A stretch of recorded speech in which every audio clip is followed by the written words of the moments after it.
Alhamdulillah, kita sambung dengan video yang kedua untuk kefahaman surah Al-Fatihah. Baik, dalam seharian kita, persoalan yang Ustaz nak tanya kepada kamu, berapa kalikah kamu wajib membaca surah Al-Fatihah sehari? Cuba kamu fikir. Berapa kali kamu wajib membaca surah Al-Fatihah sehari? Yang wajib, yang jadi kebiasaan kamu nak amalkan bila-bila masa, yes, terpulang. Tetapi yang wajib kamu baca surah Al-Fatihah pada setiap hari ataupun pada sehari itu, berapa kali yang kamu wajib membaca surah Al-Fatihah? Berapa kalikah kamu wajib membaca surah Al-Fatihah sehari? Jawapannya ialah terletak dalam perlakuan solat. Kita tengok kepada waktu solat.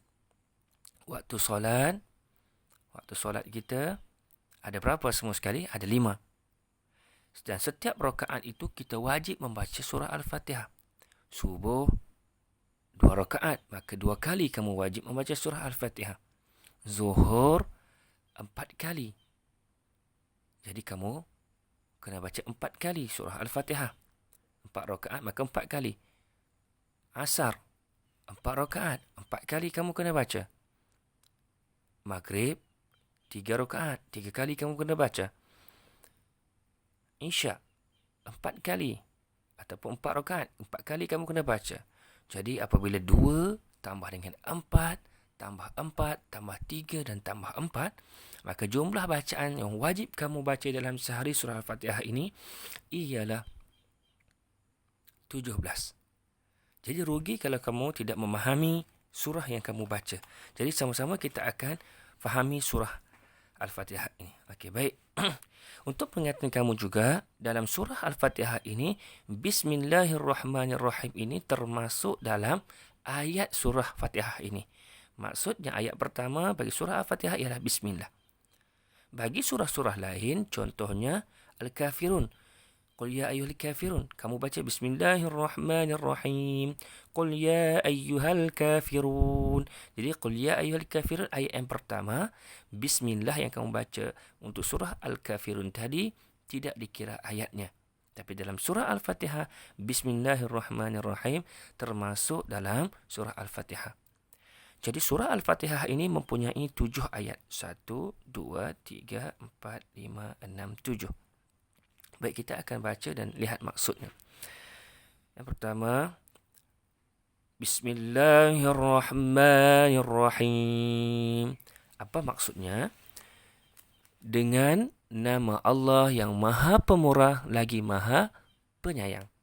Ataupun ada setengah ditulis dengan nama Allah yang Maha Pemurah lagi Maha Mengasihani. Jadi penyayang dan mengasihani tiada masalah. Itu sama sahaja mafhumnya ataupun maksudnya. Maha penyayang ataupun Maha Mengasihani. Sama sahaja. Tidak beza. Okey, sekali lagi. Bismillahirrahmanirrahim. Dengan nama Allah yang Maha Pemurah lagi Maha Mengasihani. Atau lagi Maha Penyayang. Okey. Ayat yang kedua. Alhamdulillahi Rabbil Alamin.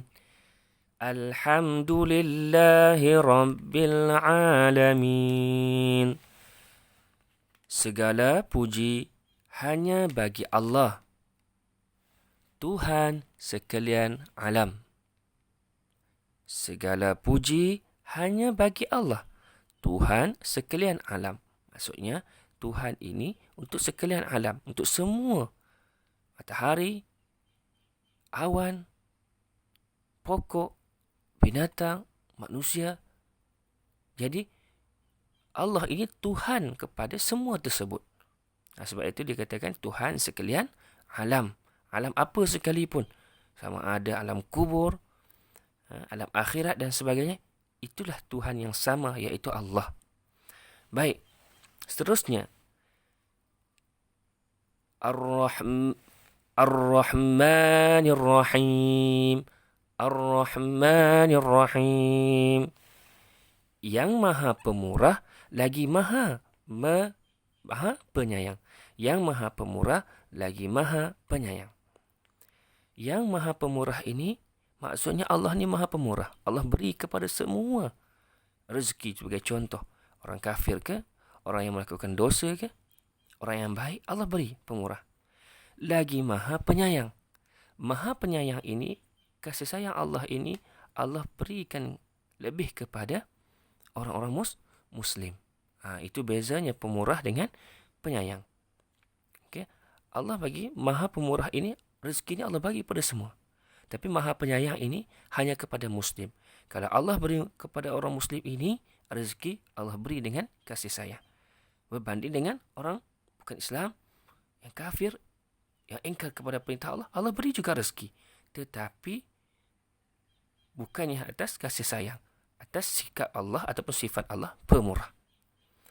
Baik. Seterusnya, Maliki yaumiddin. Maliki yaumiddin. Yang menguasai pemerintahan hari pembalasan. Iaitu apa hari pembalasan? Hari akhirat, di mana di situlah manusia akan dihitung amalan baik dan buruknya dan ditempatkan syurga ataupun neraka. Jadi yang maha menguasai pemerintahan hari pembalasan. Maksudnya ketika itu Allah lah yang berkuasa semata-mata. Tak ada siapa. Di situ juga Allah berkuasa. Iaitu di masa pemerintahan hari pembalasan. Baik. Yang kelima, Iyyaka na'budu wa iyyaka nasta'in. Iyyaka na'budu wa iyyaka nasta'in. Di sinilah Engkaulah sahaja yang kami sembah dan kepada Engkaulah sahaja kami memohon pertolongan. Ini tengok. Waktu kita memohon pertolongan, kita kena baca surah Al-Fatihah kalau kita nak berdoa. Kerana dalam surah Al-Fatihah juga mempunyai doa. Engkaulah sahaja yang kami sembah dan kepada Engkaulah sahaja kami memohon pertolongan. Baik. Yang keenam, Ihdinas siratal mustaqim. Ihdinas siratal mustaqim. Tunjukkanlah kami jalan yang lurus. Di sini juga kita berdoa supaya Allah bantu kita. Allah tunjukkan kami jalan yang lurus. Maksudnya kalau kita tengah buntu dalam urusan kita bekerja, kalau ibu ayah yang dengar, ibu ayah nak cari rezeki buntu, maka bacalah surah Al-Fatihah ini dengan yakin.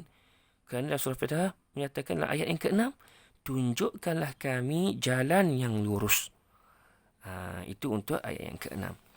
Dan ayat yang terakhir, panjang sedikit, kita habiskan bacaan baru kita tengok maksudnya. Siratal ladzina an'amta 'alaihim ghairil maghdubi 'alaihim waladdallin. Siratal ladzina an'amta 'alaihim ghairil maghdubi 'alaihim waladdallin. Amin. Iaitu disambung daripada ayat yang maksud yang ke-6 tadi. Tunjukkanlah kami jalan yang lurus. Sambung dengan yang ke-7. Iaitu jalan orang yang Engkau telah kurniakan nikmat kepada mereka. Iaitu jalan orang yang Engkau telah kurniakan nikmat kepada mereka. Bukan jalan orang yang Engkau telah murkai. Dan bukan pula jalan orang yang sesat. Mula kita minta Allah berikan petunjuk, iaitu jalan orang yang Engkau telah kurniakan nikmat kepada mereka. Dan masa yang sama kita nafi, bukanlah jalan orang yang Engkau telah murkai, yang Allah murka, dan bukan pula jalan orang yang sesat. Itu yang nak dinyatakan di sini. Okey, baik. Baik, isi kandungan surah Al-Fatihah ini, kalau yang merah ini, bahagian merah ini, ayat ini, maksud daripada ayat 1 sampai ayat 4 ini mempunyai puji-pujian kepada Allah Subhanahu Wa Taala dan membesarkan keagungannya. Okey. Puji-pujian kepada Allah Subhanahu Wa Taala dan membesarkan dan membesarkan keagungannya. Jadi puji-pujian kepada Allah. Yang kedua, ikrar menunjukkan ikrar mentauhidkan Allah. Yang hijau ini kita bagi tahu kita mentauhidkan Allah. Kita kata kepada Allah sahaja kita sembah dan kepada Allah sahaja kita mohon pertolongan. Jadi di situ ikrar, iaitu janji kita bahawa kita hanya mentauhidkan Allah SWT. Tak ada benda lain. Tak ada kita minta kepada benda lain. Kita hanya minta kepada Allah. Dan yang biru ini, ayat ke-6 dan ayat ke-7 ini merupakan doa diberikan hidayah, iaitu petunjuk dan berada di jalan yang diredai oleh Allah SWT. Yang diredai maksudnya yang disukai oleh Allah SWT. Okey, ini untuk video yang kedua. Kita akan sambung dengan video yang ketiga, mungkin yang terakhir untuk kefahaman surah Al-Fatihah untuk kali ini.